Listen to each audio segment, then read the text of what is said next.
Then they rushed me to a luncheon. After rushing through the luncheon I was rushed to a meeting.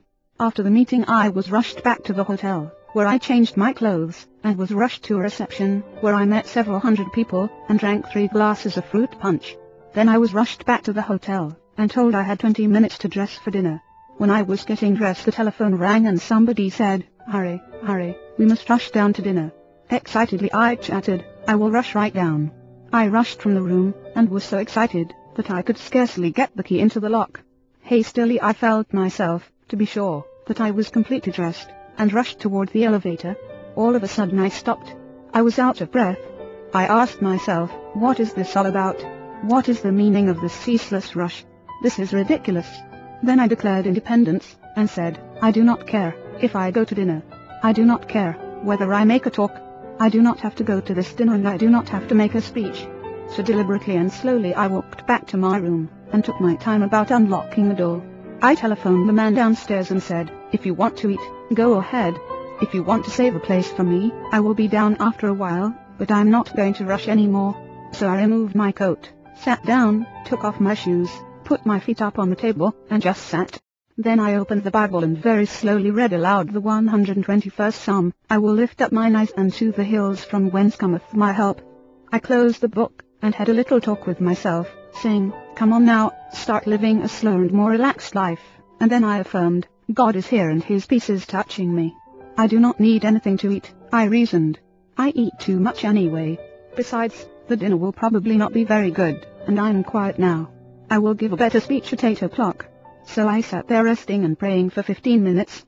I shall never forget the sense of peace and personal mastery I had when I walked out of that room. I had the glorious feeling of having overcome something, of having taken control of myself emotionally, and when I reached the dining room the others had just finished the first course. All I missed was the soup, which by general consent was no great loss. This incident was an amazing experience of the healing presence of God.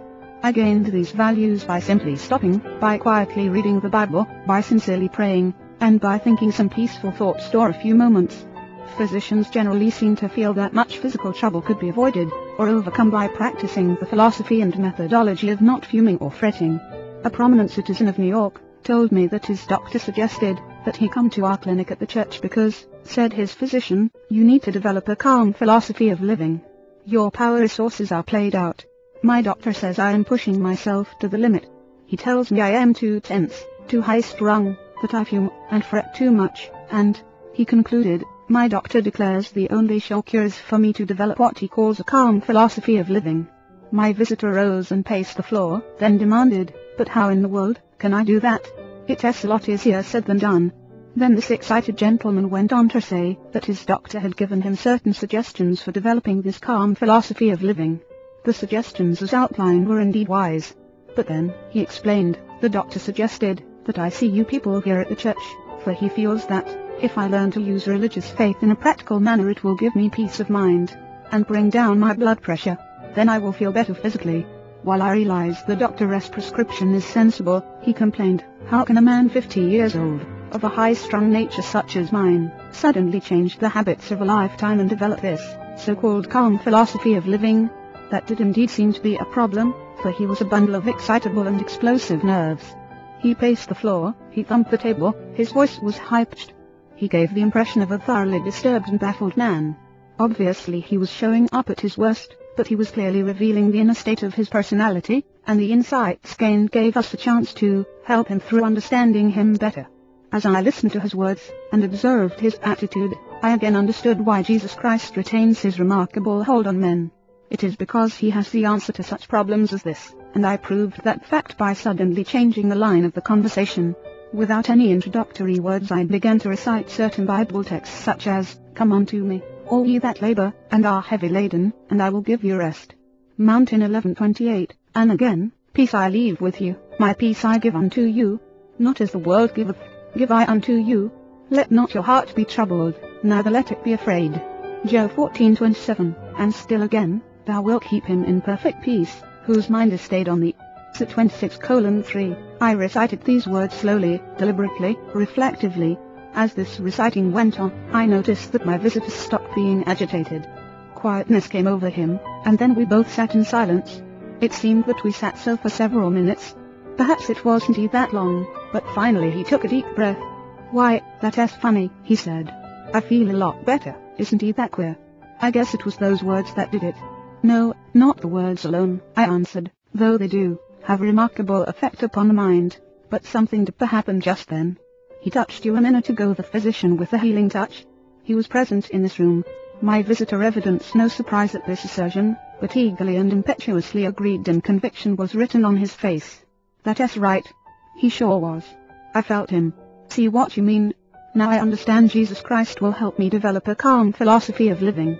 This man found what increasing thousands are presently discovering, that a simple faith in and practice of the principles and techniques of Christianity bring peace and quietness, and therefore new power to body, mind, and spirit. It is the perfect antidote to fuming and to fretting. It helps a person to become peaceful, and to tap new resources of strength.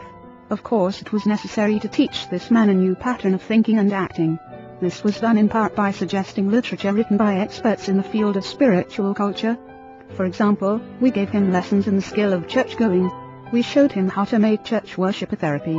He was instructed in the scientific use of prayer and relaxation. And as a result of this practice, eventually he became a healthy man.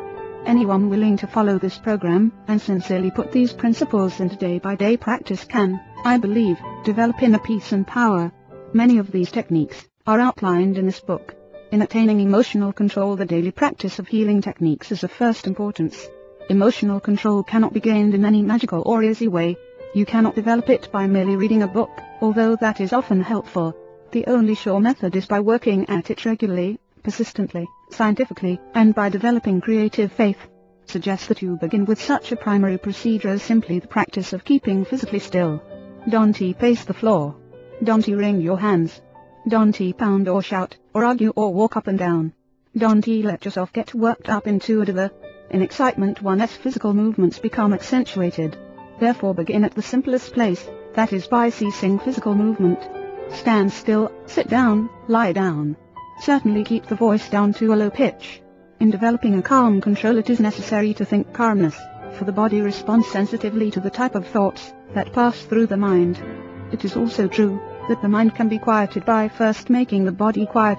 That is to say, a physical attitude can induce desired mental attitudes. In a speech I related the following incident which occurred in a committee meeting I attended. A gentleman who heard me tell this story was greatly impressed by it, and took its truth to heart. He tried the technique suggested and reports that it has been very effective in controlling his fuming and fretting. I was in a meeting where a discussion was going on which finally became rather bitter. Tempers were becoming frayed and some of the participants were decidedly on edge. Sharp remarks were passed. Suddenly one man arose, deliberately took off his coat, opened his collar, and lay down upon a couch. All were astonished, and someone asked if he felt ill. "No," he said, "I feel fine, but I'm beginning to get mad, and I have learned that it is difficult to get mad lying down." We all laughed, and the tension was broken. Then our whimsical friend went on to explain that he had tried a little trick with himself.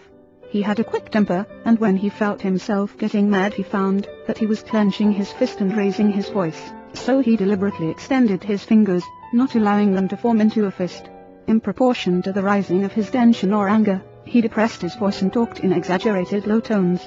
"You cannot carry on an argument in a whisper," he said with a grin.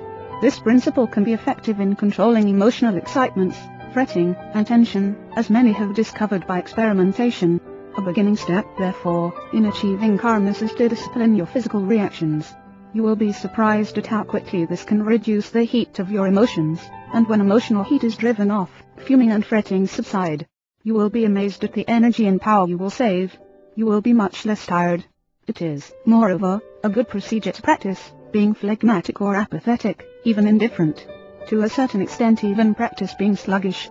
People constituted are less likely to emotional breaks. Highly organized individuals may do well to cultivate these reactions to a degree at least. Naturally one does not want to lose the keen, sensitive responsiveness characteristic of the highly organized individual. But the practice of being phlegmatic tends to bring such a keyed-up personality to a balanced emotional position. Following is a technique consisting of 6 points which I have personally found of great helpfulness in reducing the tendency to fume and fret. I have suggested its use to countless people who practice it, and find it of great value. 1. Sit relaxed in a chair.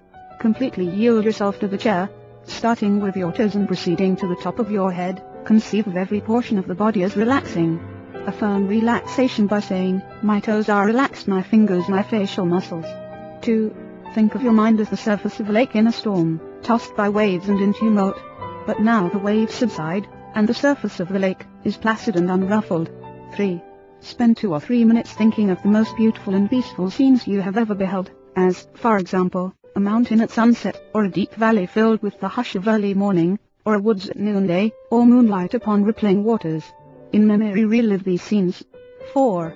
Repeat slowly, quietly, bringing out the melody in each, a series of words which express quietness and peace, as, for example, A. Tranquility, say it very deliberately, and in a tranquil manner. B. Serenity, C. Quietness,